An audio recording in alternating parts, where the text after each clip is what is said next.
Hai semuanya, buat teman-teman yang kangen dengan bika Ambon Medan tapi mau versi ekonomis, kali ini saya akan masak bika Ambon hanya dengan 3 telur dan menggunakan teflon.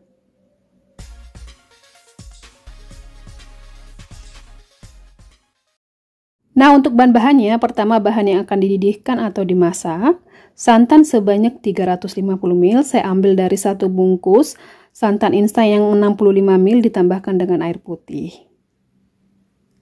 Setengah sendok teh garam, setengah sendok teh bubuk kunyit, kalau tidak punya bisa diganti dengan kunyit segar, dihaluskan atau diparut. 2 lembar daun pandannya diikat atau disimpulkan saja. 2 lembar daun jeruk purut, daun jeruknya nanti diiris-iris saja. Lalu 1 batang serai, serainya dikeprek. Berikutnya untuk bahan keringnya, 150 gram tepung tapioka, atau kalau tidak punya bisa diganti dengan tepung sagu. 70 gram tepung terigu, saya menggunakan terigu protein sedang. 1 sendok teh ragi instan, saya menggunakan yang merek Vermivan. Berikutnya untuk bahan yang akan dikocok atau diaduk, 150 gram gula pasir, kemudian sejumput vanili bubuk, kalau tidak suka bisa di skip. 3 butir telur ayam, tadi saya timbang ikut cangkangnya sebanyak 215 gram. Kemudian susu kental manis 1 saset yang 37 gram, untuk mereknya terserah teman-teman saja. Dan yang terakhir 60 gram margarin atau mentega, kemudian dilelehkan lalu didinginkan. Pertama kita campurkan dulu bahan keringnya yang tadi, tepung terigu, tepung tapioka, dan juga raginya.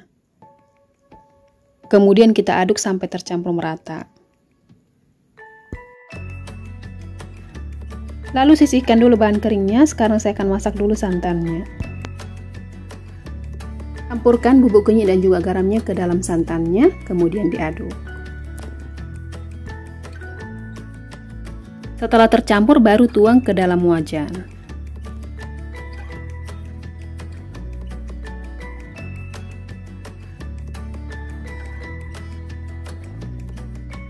Setelah itu tambahkan daun pandan, serai, dan juga daun jeruknya.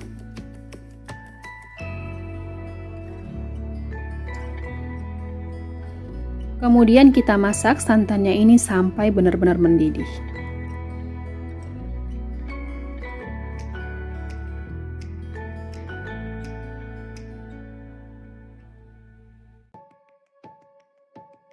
Santannya sudah matang, sekarang saya akan matikan dulu kompornya.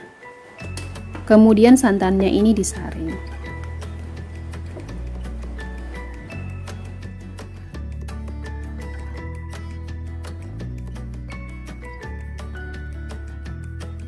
Nah, untuk santannya kita biarkan dulu sampai hangat kuku.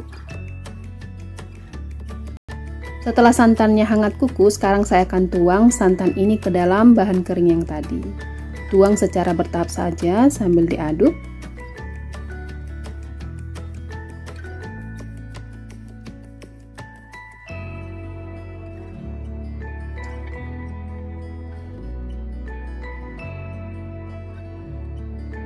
Aduk adonannya sampai tercampur merata dan tepungnya tidak ada yang bergerindil lagi.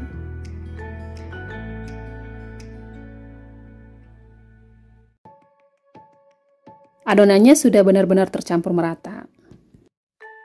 Diamkan adonannya selama 15 menit dan ditutup dengan kain serbet atau kain bersih.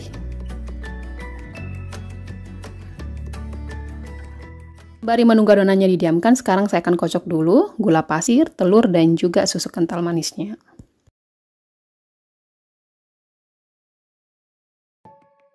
Untuk telurnya sebaiknya dipecahkan dulu dalam satu wadah ya, baru dicampurkan dengan bahan yang lain. Mana tahu telurnya tidak bagus lagi.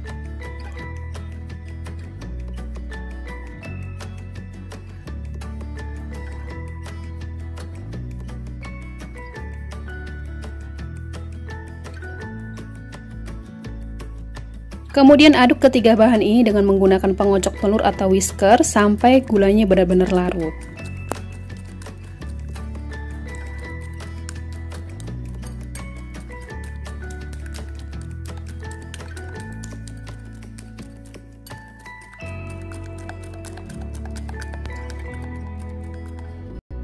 Oke, gulanya sudah benar-benar larut. Lama mengocoknya hanya 1 menit saja. Nah, ini adonannya sudah 15 menit. Kita buka dulu kainnya. Kemudian adonan ini akan kita campurkan dengan bahan yang dikocok tadi. Kemudian tuang pelan sambil diaduk-aduk dengan menggunakan pengocok telur sampai bahannya tercampur merata.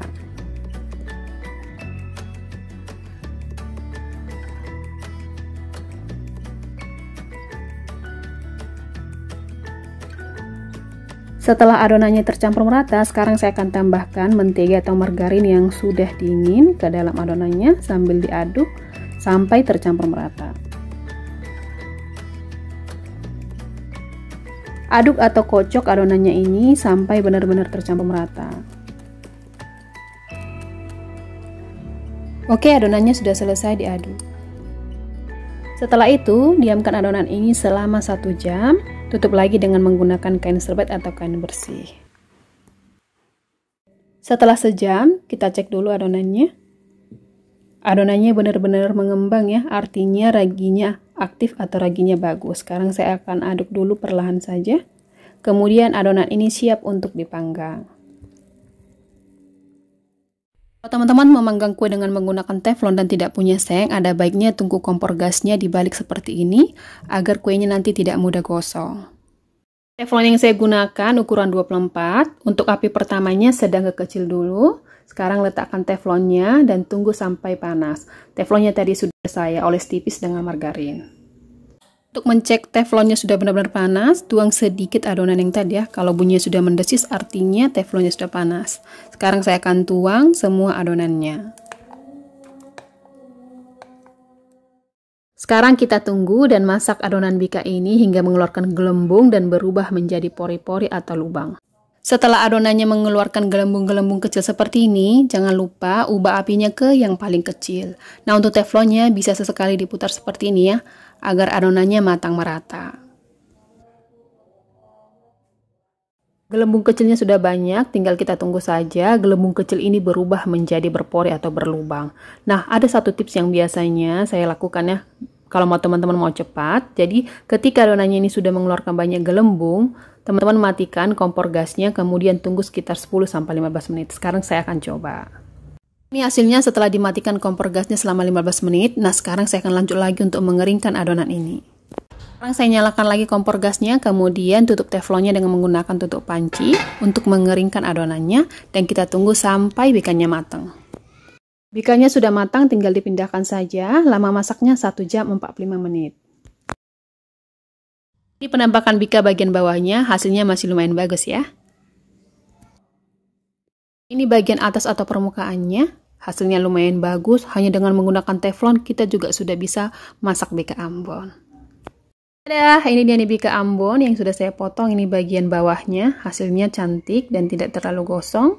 Kemudian ini bagian atasnya, sekarang kita lihat bagian tengahnya. Ini dia nih pori-porinya. Ini membentuk kayak serat-serat ya. Hasilnya lumayan sekali. Selamat mencoba ya teman-teman. Semoga videonya bermanfaat. Ditunggu nih subscribe, like, komen, dan share-nya. Dan buat teman-teman yang sudah subscribe, terima kasih banyak. Semoga bertambah berkat buat kalian. Terima kasih.